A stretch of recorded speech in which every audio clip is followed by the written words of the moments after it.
Sobat Hijau, apa kabar kalian semua pada kali ini? Semoga kita dalam keadaan sehat walafiat. Amin. Amin. Kita harus tetap semangat sebagai generasi muda. Tapi ibu ini sudah termasuk muda juga gitu kan gitu ya. Sobat Hijau, kali ini kita kedatangan seorang ibu yang cantik, tetapi berpemikiran yang ke depan, pemikiran yang cerdas, pemikiran yang membangun untuk kita tetap peduli pada lingkungan. Beliau adalah Ibu Haruki Agustina, Direktur Pemulihan Lahan Terkontaminasi dan Tanggap Darurat Limbah B3 non B3 dari Kementerian Lingkungan Hidup dan Kehutanan. Acara ini adalah sebuah pengembangan dari sosial media yang telah ada di Direktorat Pemulihan, pengembangan dari Facebook, IG atau entah apalah gitu. Kita akan mencoba sekarang dengan format baru berupa podcast yang akan kita kembangkan hingga nanti kedepannya terus berlanjut. Bukan begitu Bu ya? Ya, betul. Dengan podcast ini kita sasarannya adalah para milenial Yang sadar teknologi. Nah, betul. Untuk itulah podcast ini kita buat agar kesinambungan generasi menerus untuk tetap mempertahankan lingkungan yang asri. Bu Direktur, akhir-akhir ini kan sudah beberapa tahun yang lalu ya, dari bencana ke bencana, dari kedaruratan yang ada terus berlanjut. Kayak trennya dari setiap tahun ke tahun itu meningkat. Menurut Ibu, ada fenomena apa Bu yang terjadi? Ya, ini menarik ya pertanyaan ini. Jadi sejak lingkungan hidup merger dengan kehutanan, isu-isu tentang kedaulatan, kejadian-kejadian yang tidak biasa itu semakin marak. Kita semakin concern. Satu hal yang harus kita pikirkan adalah bahwa pemerintah punya tugas dan kewajiban menjaga lingkungan itu sehat. Untuk siapa? Yaitu manusia. Nah, kalau kita lihat tren ini sejak tahun 2016 meningkat terus nih kejadian-kejadian, entah itu dari pengelolaan B3 atau limbah B3 yang tanpa kita sadari itu membahayakan. Nah, ini menjadi sangat penting nih, awareness, kepedulian, bagaimana handlingnya, siapa yang harus bertanggung jawab, apakah hanya pemerintah, apakah siapa yang bertanggung jawab. Nah, ini menjadi sangat penting bagi kita untuk concern. Dalam konteks tadi meningkatkan kesadaran, tidak bisa hanya aspek teknis yang kita pakai Pak Soleh. Tidak ada aspek-aspek non teknis, yaitu tadi kesadaran yang kita bangun, kepedulian yang kita bangun untuk semua level. Untuk level-level dari masyarakat yang tidak mengerti hingga ke level atas gitu ya. Betul. Jadi karena orang harus aware, misalkan ini adalah zaman era keterbukaan, aksesnya mudah, teknologinya sudah tinggi. Yang kurang adalah awareness, kepedulian dan kesadaran. Ada apa itu? Kalau bukan urusan saya ya bukan. Nah, nggak bisa begitu. Dalam konteks kesadaran lingkungan, maka ini yang sangat penting. Akses-akses yang kami buka di kementerian itu adalah semua berbasis teknologi. Tadi dikatakan kita sudah punya Instagram, kita sudah punya FB, tapi kan terus ini kan teknologi berjalan terus, orang menggunakan akses. Nah, podcast ini yang kami pengen bangun Pak Soleh dalam konteks sampai ke sasaran orang peduli, orang paham apa itu B3, orang paham apa itu B3. Kejadian apa dari ekses itu. Jadi kita berbagai media kita akan sampaikan kepada orang-orang di level tapak bawah. Perlu catatan Pak Soleh ya, bahwa kita sekarang ini sedang mencapai keberuntungan surplus demografi di mana anak-anak muda itu menjadi dominan. Oleh karena itu, segmen mana? Nah, kita pemerintah itu harus paham sasaran mana mau kita ajak untuk berdampingan dengan pemerintah dan stakeholder lainnya. Nah Bu, dengan hal tersebut Bu, dengan kedaruratan yang ada di sana, ini kan fungsi sosial kita kan masih tetap harus ada gitu ya. Dalam mengatasi kedaruratan itu kita perlu nggak membangun suatu tatanan atau suatu bentuk untuk meningkatkan kedaruratan kita tuh seperti di tempat-tempat yang lain tuh ada pusat kedaruratan gitu. Itu bagaimana di tempat? Jadi gini, dalam penanganan lingkungan itu kita nggak pernah lepas dari konsep sustainability. Ada 3 aspek: sosial, ekonomi, dan lingkungan. Lingkungan adalah tadi dampak yang adalah impact yang terdampak, yaitu medianya. Sosial ya, ekonomi adalah nanti kalau lingkungan terkena maka ini akan kena nih. Nah, yang sosial ini adalah masyarakat yang mau kita bangun, ya masyarakat yang bangun yang terdampak. Bagaimana akses yang kita bangun? Kami pemerintah ini sudah mencoba mencari berbagai macam metode, ya, cara untuk mendapatkan akses apabila terjadi kedaulatan. Salah satunya adalah pusat kedaulatan. Apa itu pusat kedaulatan? Jadi pusat kedaulatan itu adalah salah satu unit yang kami sedang merintis untuk memudahkan accessibility kepada siapa?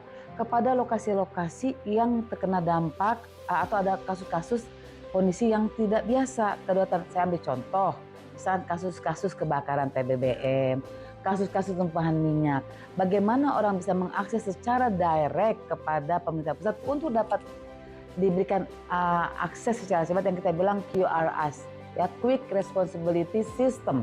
Jadi orang bisa akses. Nah, itu pusat kedaulatan yang kita bangun. Memang kita baru punya di KLHK ini, sedang kita rintis untuk menjadi jauh lebih baik. Lalu nanti kami akan mempunyai program-program kepada wilayah-wilayah yang mempunyai lokasi-lokasi yang saya bilang fragile. Apa itu fragile?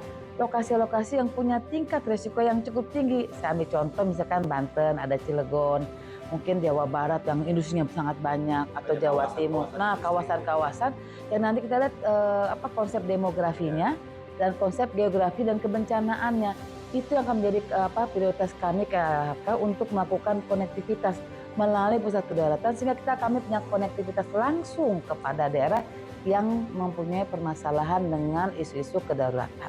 Menarik Bu, untuk ditindaklanjuti ini tentang QRS itu. Kalau untuk kedepannya masyarakat itu biar lebih paham lagi itu dan lebih tajam lagi memperhatikan lingkungan dengan QRS itu sudah sampai sejauh mana Bu itu pengenalannya? Jadi QRS ini adalah salah satu intervensi ya, intervensi inovasi KLHK dalam konsep keterbukaan publik ataupun publik memudahkan untuk kontak langsung dengan pemerintah, di mana kami memberikan akses telepon ya berbasis Android kepada masyarakat. Kalau ada informasi-informasi terkait dengan kedaulatan, itulah akses yang kita coba berikan kepada masyarakat. Dengan QRS ini kami memberikan nanti asistensi dengan melakukan validasi, asistensi apa yang untuk menggait kawan-kawan yang melaporkan ini atau mempunyai kasus-kasus tentang kedaulatan ini. Ini kita kembangkan terus aksesibilitasnya untuk memudahkan kita memberikan respon secara cepat sehingga penanggulangan isu-isu kedaulatan itu bisa dilakukan secara cepat tanpa ada dampak yang lebih luas. Sobat Hijau, di pemulihan ini sebenarnya masih banyak yang akan dikembangkan, dari QRS, dari lakon online, itu terus dikembangkan oleh Direktorat Pemulihan. Lanjutnya Bu, dari banyaknya kegiatan itu kita pernah mengalami ada berita di 2018 tentang suatu kejadian di mana ada kapal tanker memecahkan pipa di bawah tanah itu dengan kejadian. Nah, itu menurut Ibu itu kejadian yang luar biasa atau bagaimana? Ya, itu di 2018 nih saya. Jadi itu adalah salah satu contoh kondisi kedaulatan dalam konteks bagaimana sistem alarming atau early warning system itu nggak berjalan.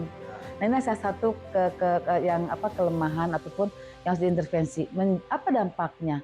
Kalau kita lihat itu kan sebenarnya ada kapal tanker mau masuk bersandar, lalu ternyata itu ada infrastruktur yang signifikan yang tanpa ada rambu-rambu ataupun early warning system sehingga kapal itu menabrak pipa-pipa yang di situ yang berdampak kepada apa tadi? Satu, selain kedaulatan, kedua adalah pencemaran.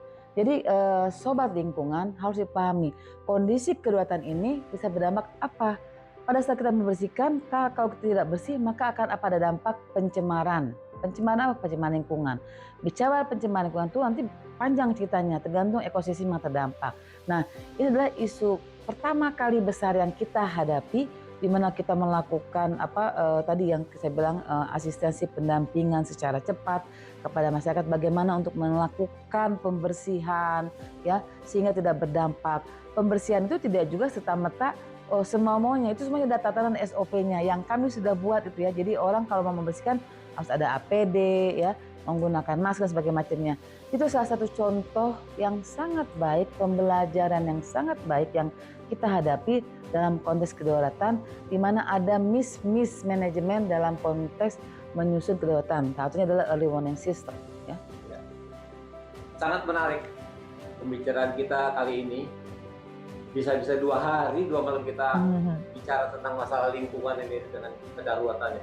Bu, ini setelah adanya suatu kedaruratan yang sudah kita olah, perencanaan segala macam, lari-larinya ujungnya kan ada satu tugas dan pokok dari pemulihan. Itu dengan pemulihan itu apa sih Bu? Itu biar teman-teman di luar sana tahu dengan pemulihan itu apa.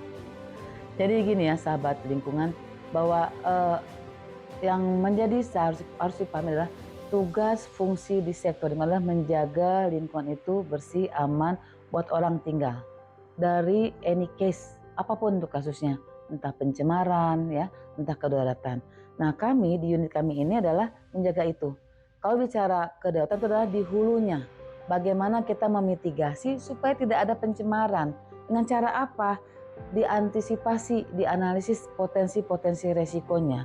Kami pemerintah punya program yang namanya penyusunan program kedaulatan yang nantinya akan keluar tuh namanya indeks resiko kebencanaan. Ya, di setiap wilayah apa itu dasarnya berbasis tadi penyusunan program kedaulatan di wilayah-wilayah di mana setiap perusahaan kita yang mengolah B3, B3 akan menyusun nanti leveling sampai ke skala wilayah ya, wilayah kabupaten kota, provinsi maupun nasional. Masih bilang output akhirnya lah kita akan mempunyai peta kebencanaan pengelolaan B3, B3 sehingga dari situ kita bisa mempelajari ya, mempelajari orang bisa aware bagaimana memitigasi, bagaimana menyusun SOP kalau kelihatan orang tidak paham. Jadi menekan tingkat ataupun laju pencemaran. Yang kedua adalah masalah pemulihan. Harus dipikirkan juga bahwa pemulihan ini adalah efek dari kegiatan-kegiatan yang tidak bertanggung jawab. Bisa dari isu kedaulatan, bisa dari kegiatan yang tidak bertanggung jawab, dan kita sekarang banyak dengar masyarakat melakukan pengolahan berbasis tanpa izin ataupun klien-klien oleh sektor usaha. Nah ini harus kita tekan dalam konteks tadi kita memantau, membuatkan SOP, dan dalam konteks pemulihan kita harus menjamin nih pemulihan itu sampai bersih. Karena kita sudah punya infrastruktur peraturan itu untuk memastikan bahwa pencemaran itu selesai dan tidak. Terima kasih kepada Ibu Direktur. Bu, dengan adanya podcast ini kita kan mensasar kaum milenial. Nah dalam era-era milenial ini sasaran Ibu nih kemana sih Bu? Apa yang akan ditampuk dalam itu? Ya, jadi seperti saya bilang bahwa kita tadi di awal kita menghadapi surplus demografi dan anak muda yang sadar teknologi, maka kami merasa penting membangun kolaborasi dengan anak-anak muda. Kami akan bangun agent of change untuk menjadi corongnya kami KLHK untuk mengedukasi anak-anak muda untuk aware. Aware tentang apa? Aware tentang kedaulatan, aware tentang adanya pencemaran, aware tentang apa itu B3 dan B3. Itu akan kita coba nanti undang kawan-kawan anak-anak muda yang milenial lah ya, yang sudah punya, yang mungkin yang punya followernya banyak untuk ngomong sehingga dia bisa menjadi corong kita untuk mensiarkan. Memang harus berbagai metode ya. Jadi kalau bicara dengan instansi kita sudah rutin ya, instansi-instansi ataupun stakeholder. Tapi anak muda kan menjadi ikon yang sangat bagus untuk kita coba ajak bersama berdampingan sama pemerintah. Ya girohnya itu untuk kalau milenial tuh lebih semangat. Iya gitu betul, ya. dengan caranya dia gitu ya, apa dengan TikTok, dengan apa kan bisa-bisa aja gitu kan ya. Oh kita kan yang udah umurnya banyak suruh TikTok jangan jadi lucu kan gitu kan. Anak muda ini yang kita coba nanti dorong. Baik, terima kasih Ibu. Topik kita kali ini kita cukupkan. untuk lebih lanjutnya nanti ke depannya kita akan susun rencana-rencana yang lebih menarik lagi dengan tema-tema yang lebih menarik lagi. Terima kasih kepada Ibu Haruki Agustina atas kesempatan dan atas bincang-bincangnya pada kali ini. Bu, kayaknya untuk lebih menyemangati di pemulihannya kayaknya ada suatu jargon yang yang gampang dicerna, mudah diingat dengan semua halayak. Ada Bu itu jargon? Ya, kita coba membangun jargon untuk membangun euforia ya, kesegaran, kesemangatan yang mudah diingat dan tapi mudah dipahami ya. Jadi kita namanya tanggap setiap saat, cermat dalam memulihkan. Nah, itu singkat ya. Dalam konteks tadi orang paham nih kalau ada tanggap harus bagaimana. Kalau ada yang cuma bagaimana. Nah, ini yang kita akan bangun kepada semua orang untuk paham tentang ini. Sobat lingkungan, Tanggap setiap saat, cermat memulihkan.